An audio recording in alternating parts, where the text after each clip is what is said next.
državu, no da nemamo državu. Ko? Vi ste rekli sad prije 5 minuta. Ja sam rekao da sam glasao za zajedničku državu. Iz kojeg razloga? Iz kojeg razloga? Da me ne pljačkaju u državu, jer sam znao ko je na vlasti i šta će da radi. Samo iz toga razloga. Pogledajte kako izgleda Cetinje. Kad je Cetinje? Kad je... Ne, ja ću... Nemojte sad dolazimo u to priču. Pogledajte kako izgleda naše Cetinje. Pogledajte kako izgleda. Cetinje je bilo. Hvala vam. Hvala vam. Hvala vam. Mi treba da se razlikujemo u mišljenju. Ali ako zajednički ne napravimo Crnu Goru da bude kvalitet, da svi radimo u njoj, da nam se djeca vaspitavaju, da dole ovu Crnu Goru više od svega na svijetu. To je moj cilj. Profesore, da vam kažem nešto iskreno. Da ste se vi pitali, ova država danas ne bi postojala.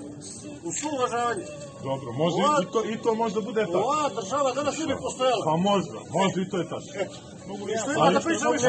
Pljačka! Možete što hoćete, ja nijesam čovjek koji... Ja lično, prema vama, gospodine Krivokapiću, nemam nikakvi animoziteti. Vi ste bili to što ste bili, vi ste to sad, ja to poštujem. Ja imam animozitet prema ljudima koji se nazivaju Crnogorci, a rade sve protiv Crne Gore. Ljudi koji su bili tobož za suverenitet, a sad nisu. Vi imate svoj stav, ja ga vjerujte, baš ga poštujem. I više cijenim ljude koji su tako i kažu što imaju i kako imaju, a ne ovi drugi koji jedno pričaju, a drugo radi.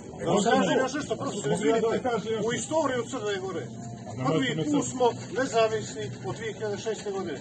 To nije mala stvar. To je velika obaveza biti nezavisni. Prvi ću se borim da to ostane da student pođe iz kuće, pa postane nezavisna.